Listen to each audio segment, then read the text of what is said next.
Tapi ada hak jenis kerah kepala ni, dia tak sih lah. Misalnya dia perai-perai sikit lagi nak benar ni, tapi dah masuk bulan tu tak boleh perai, kena berhenti lalu. Inilah masa kita nak pukul je, nak mati, nak habis.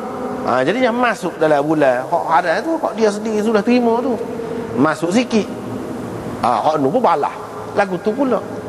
Ataupun dia kata kita tukarlah, oleh kerana tak sesuai bagi dia ni bulan ni nak hak molek. Kalau kita nak serai pokok dia ketika dia lemah ni, misalnya dia pun gantilah muka 4 bulan tu kan, jadi kita tundakan, kita tundakan ke belakang 4 juga. Jadi kita ambil 4 juga, cumanya hak mula-mula ni kita halalkan. Gitu. Lama-lama dia jadi kocak. Jadi kocak. Hak itulah maksudnya. Itu yang pertama. Yang keduanya, ada juga yang mengatakan kerana kepentingannya dia main-main benda-benda ni, masalah tarikh ni.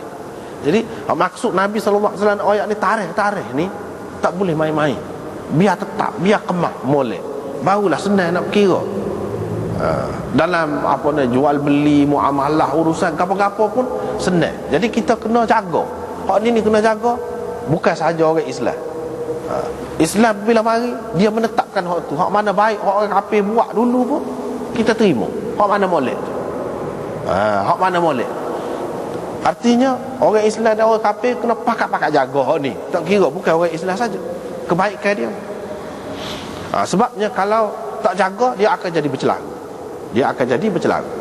Terutamanya bagi kita, oleh kerana bila Islam ni mari, dia tidak memansuhkan hak tadi, hak bulan haram ke apa tu, tidak memansuhkan. Jadi kita kena jagalah hak tu. Kalau kita orang Islam nak perang pun, atau boleh perang pun, bulan tu tak boleh, kita kena jaga. Jangan jadi seperti orang kafir. Jadi sekurang-kurangnya kita orang Islam ni, orang kafir kau misalnya berasa aman. Kalau kita perang, ada masanya kita jaga. Menunjukkan kita ni sebenarnya bukan nak perang. Kita ni bukan nak perang, tak ada arah. Hak tu yang jadi perang. Kalau nak kira hak asalnya, tak boleh ke mana-mana, nak pun tak boleh pada bulan tu. Pada bulan-bulan tu. Gitulah hak dia nak ajar kepada kitanya, iaitu nak menunjukkan kepada dunia bahawa kita orang Islam ni memang hidup dengan keamanan. Sebabnya dunia ni kalau kita kata tak ada aman berlaku, itu dari segi masa, dari segi tempat, aman sungguh lah, sehingga binatang pun tidak terganggu. Tanah haram, ni bulan haram. Tanah haram tu mana tak boleh buat apa-apa, cabut kayu tak tentu, kalau pokok kayu tak tentu pasal tak boleh. Mana aman sungguh. Nak ajar kepada dia, biar kita ni terlatih. Cuba duduk dalam beberapa bulan yang aman tu, segala ke mana, selesa ke tidak, suka ke tidak. Kalau kita buat sepanjang tahun lagu tu, alangkah baiknya. Gitu. Begitu juga sebab Mekah tu, kalau kita lain pun, kalau kita jaga cermat sama, walaupun lain boleh, buru gapo, igak gapo kita kata binatang, tetapi biar kita ada kawalan, ada peraturan. Hak Tuhan tak boleh, dak sekat tu ya boleh pun. Sekat tu ya boleh. Sebab kita orang Islam umumnya, walaupun boleh nak makan babi, tak ada upaya nak makan babi, tapi tak makan. Walaupun boleh nak minum arak, tak minum. Pasal apa? Sudah terlatih. Misalnya kalau pergi di setengah hotel tu lah, dalam peti sejuk tu, dia ada arak ke apa, tak minum kita. Gitu. Hak tu hak naknya apabila terlatih.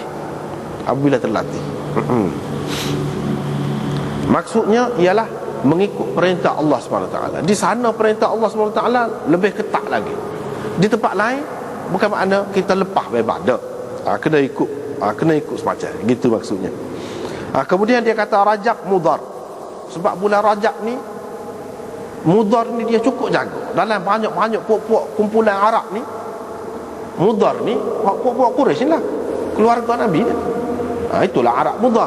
Dia cukup jaga hak ni. Orang lain tak jaga, ceroboh pun dia jaga. Sebab tu orang sebut Rajab Mudhar.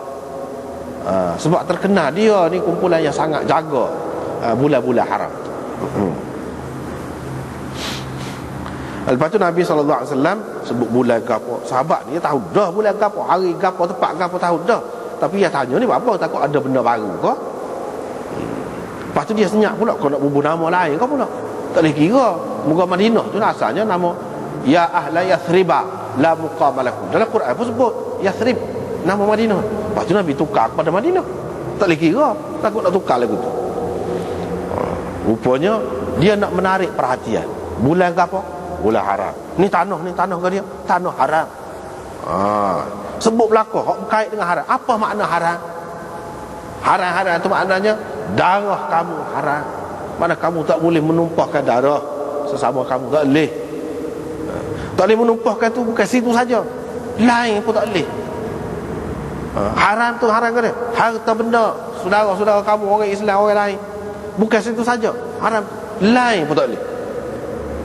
Sebab kamu tak boleh menceroboh, tak boleh ceroboh sini kan, tak boleh buat satu kalu sini, kalau tidak kena kafarah lah, kena fidyah lah, kena kau ni.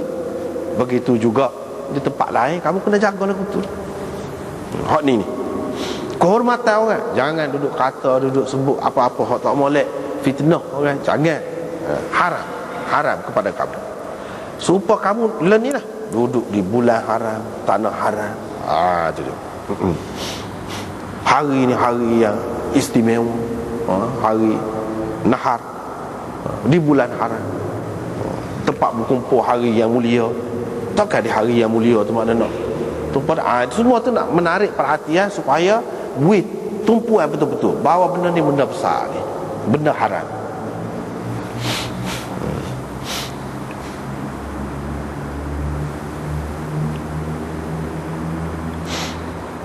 Lepas pada tu Nabi SAW pesan lagi. Ini masa haji wadak ni, haji perpisahan. Nabi SAW kata, ingat, lepas ni jangan balik jadi sesak mula sesak. Dalam setengah riwayat dia kata kuffara, jangan kamu jadi kafir semula, kembali menjadi kafir. Mula kafir, sebab kafir ni gelak kan. Sesak-sesak ni mana gelak, tak molek. Kamu sudah dapat hidayah dah, dapat cahaya dah, jangan balik jadi lagu tu semula lah. Cara dia sebut-sebut ni mengisyaratkan tak lama dah dia. Tak lama dah pesanan terakhir. Sebab tu orang panggil haji widang, haji perpisahan.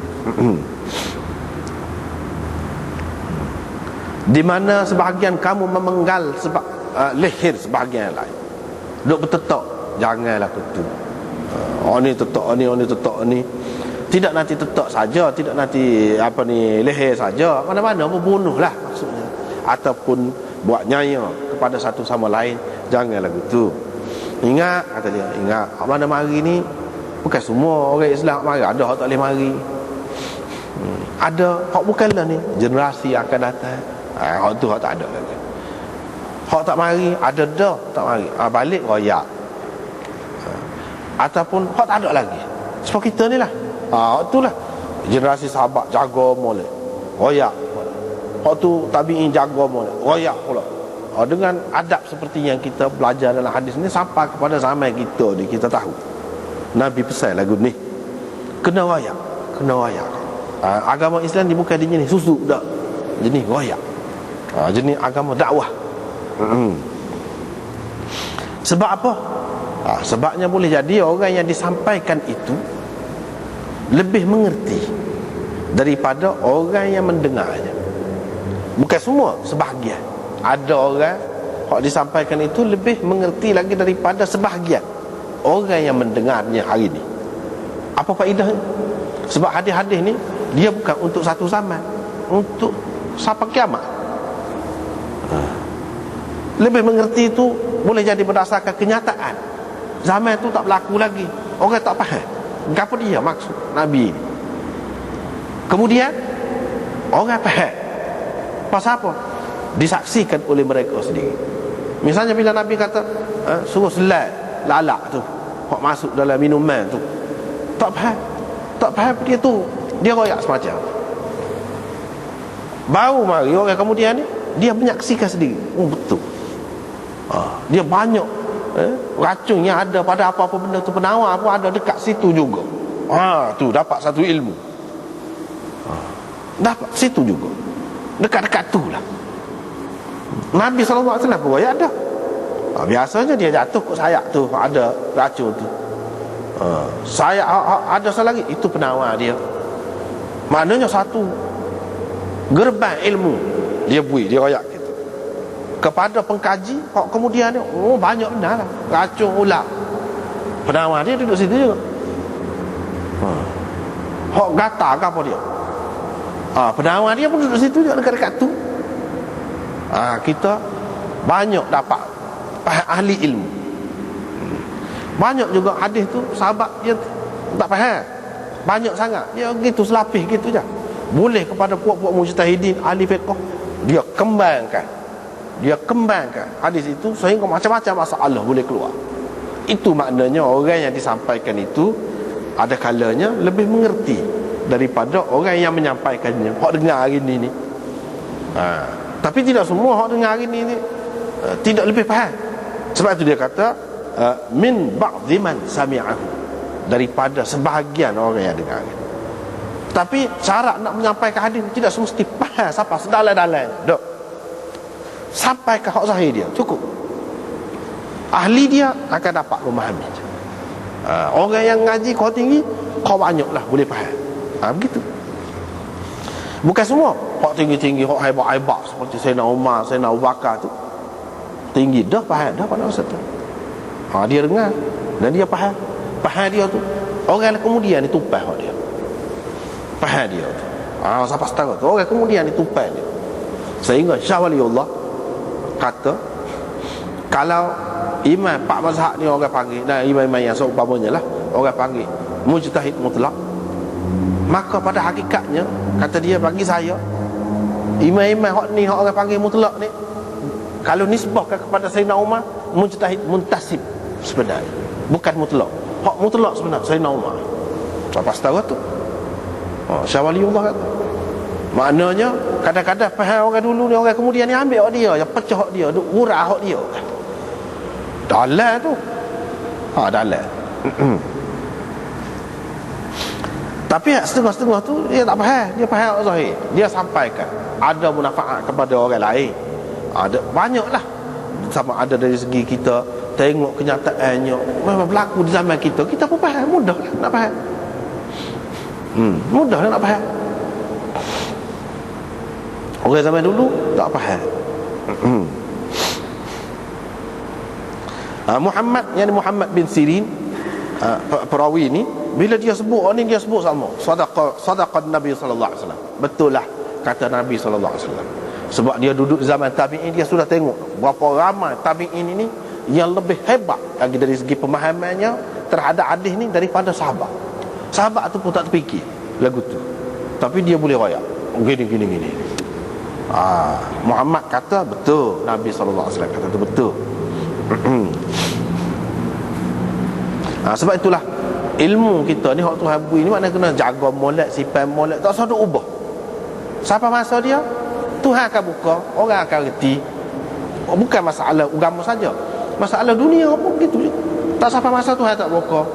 Bila sampai masa Tuhan buka, sepuluh orang zaman dulu banyak mana dah minyak ni adanya dalam bumi ni, tapi tak tahu. Sampai masa dia tahu, Tuhan buka, boleh guna.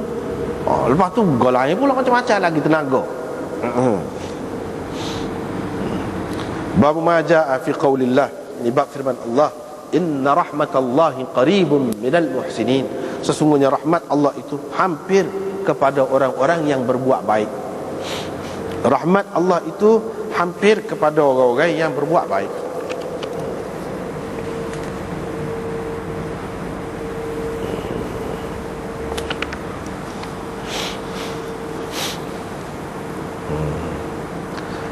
Sesungguhnya rahmat Allah itu hampir kepada orang-orang yang berbuat baik.